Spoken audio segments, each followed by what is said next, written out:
ભારત માતા કી। મંચ પર ઉપસ્થિત પૂજ્ય મુક્તાનંદજી બાપુ, જેમના સાનિધ્યમાં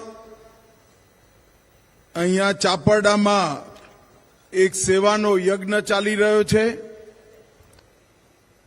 જિલ્લા સહકારી બેંક જૂનાગઢના અધ્યક્ષ અને ટ્રસ્ટના ટ્રસ્ટી શ્રી કિરીટભાઈ પટેલ, શ્રી નવીનભાઈ પટેલ, શ્રી અજયભાઈ, શ્રી અર્જુનસિંહ રાઠોડ, શ્રી ગીજુભાઈ ગારદ, શ્રી સંજયભાઈ, શ્રી નલનભાઈ અને આજના કાર્યક્રમમાં ઉપસ્થિત જૂનાગઢ અને ગીર સોમનાથના સૌ ભાઈઓ બહેનો અને વાલા બાળકો, સૌને રામ રામ નમસ્કાર। આજ બ્રહ્માનંદ વિદ્યાધામમાં અનેક પ્રકલ્પોનું લોકાર્પણ અને ખાતમુહૂર્ત હમણાં થોડા સમય પહેલા જ કરવામાં આવ્યું। પૂજ્ય મુક્તાનંદ બાપુના નેતૃત્વમાં આ એક નાનકડા ગામમાં 4000 થી વધારે વિદ્યાર્થીઓની ભણતરની વ્યવસ્થા અને બાલ મંદિરથી લઈ મેડિકલ કોલેજ સુધીનું સંપૂર્ણ શિક્ષણની વ્યવસ્થા કરવા માટે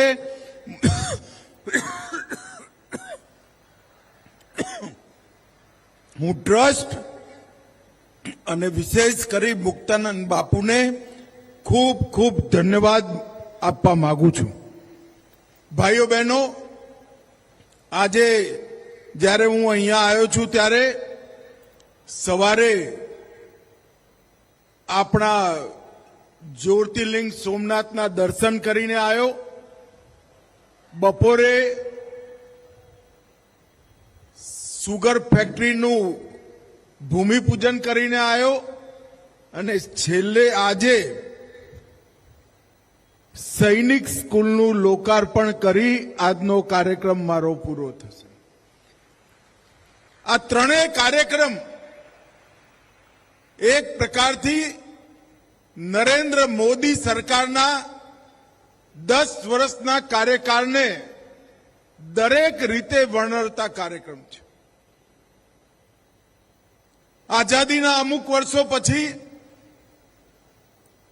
ભારતની અંદર જેટલા ભી પ્રશ્નો હતા એ બધા કોંગ્રેસ સરકાર પેન્ડિંગ પેન્ડિંગ પેન્ડિંગ પેન્ડિંગ કરતી, અને એનું મૂળ કારણ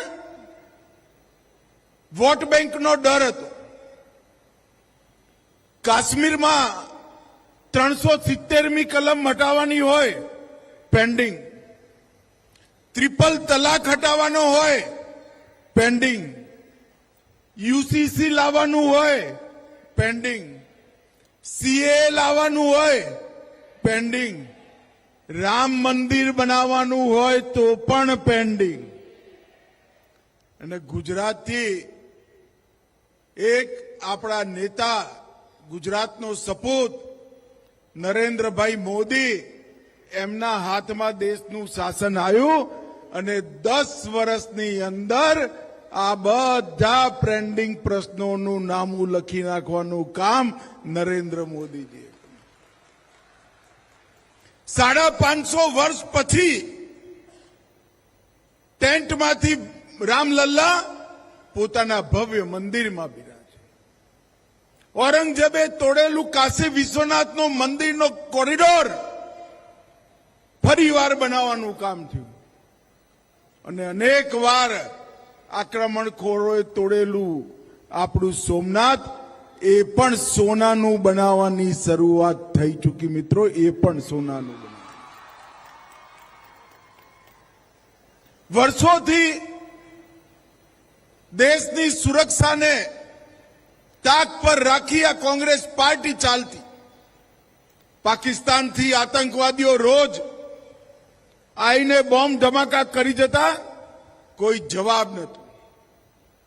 નરેન્દ્રભાઈ 2014માં વડાપ્રધાન બન્યા, 15માં ઉરી ને પુલવામામાં હુમલો કર્યો, પાકિસ્તાનના આતંકવાદીઓને હતું શું થવાનું છે એમને ખબર નથી. વડાપ્રધાન બદલાઈ ગયા, સરકાર બદલાઈ ગઈ, નરેન્દ્ર મોદી વડાપ્રધાન છે. 10 જ દિવસમાં સર્જિકલ સ્ટ્રાઇક અને એર સ્ટ્રાઇક કરી પાકિસ્તાનના ઘરમાં ઘૂસી આતંકવાદીઓનો સફાયો કરવાનું કામ નરેન્દ્ર મોદીજી.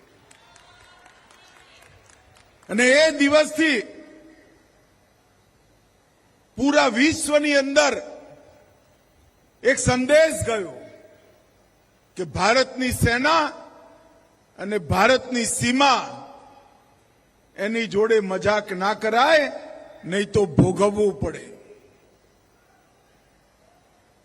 આ દેશના 60 થી 70 કરોડથી વધુ લોકો ખેતી પર નિર્ભર, પરંતુ સરકાર ખેડૂતો ને ખેતી બંને માટે ઉદાસીન. કોંગ્રેસની છેલ્લી સરકાર 2013-14માં 22,000 કરોડનું ખાલી ખેડૂતો માટેનું, કૃષિ માટેનું બજેટ, 70 કરોડ લોકોની રોજી રોટી જેની જોડે જોડાઈ એનું બજેટ ખાલી 22,000 કરોડ. અને આજે નરેન્દ્રભાઈના નેતૃત્વમાં 6 ગણું વધી 22,000 કરોડથી 1,37,000 કરોડ રૂપિયાનું ખેડૂતો માટે બજેટ કર્યું અને 25 લાખ કરોડની લોન ખેડૂતોને આપવાનું કામ નરેન્દ્રભાઈએ કર્યું. અને આજે અહીંયા શિક્ષણ સંકુલનો પણ એક કાર્યક્રમ થયો. સૈનિક સ્કૂલનું લોકાર્પણ થયું. સૈનિક સ્કૂલના સ્ટાફ ક્વાર્ટર, બ્રહ્માનંદ વિદ્યાલય સ્ટાફ ક્વાર્ટર, જય અંબે હોસ્પિટલના જુદા જુદી પરિયોજનાઓ અને મેડિકલ કોલેજનું ભૂમિપૂજન એ પણ આજે અહીંયા કરવામાં આવ્યું. મુક્તાનંદ બાપુએ અનેક વર્ષોથી સેવાનો યજ્ઞ ચલાયો. સામે કોણ છે એ જોયા વગર, ઓળખ્યા વગર જે મુસીબતમાં હોય એને મદદ કરવી એવા સંત ધર્મનું નિર્વહન મુક્તાનંદ બાપુએ વર્ષોથી કર્યું.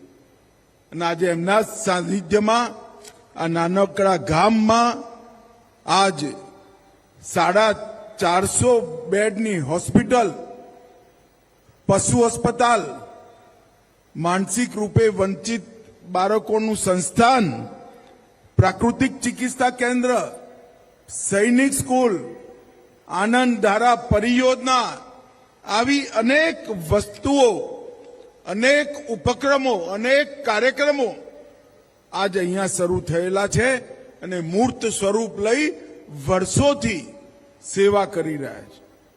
કંડલા હોય કે કચ્છનો ભૂકંપ કે કુંભમાં બાપુએ સરકારની વ્યવસ્થાની તો વાહવાહી કરી, પણ બાપુએ કુંભમાં રોજ 25,000 લોકોને ભોજન કરાવવાનું કામ આ કુંભની અંદર કર્યું.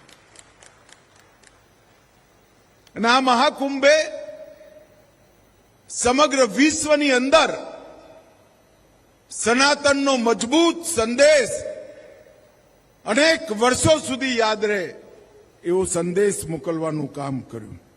મિત્રો, આજે હું અહીંયા આવ્યો છું ત્યારે આજે જે કંઈ બી નવી શરૂઆતો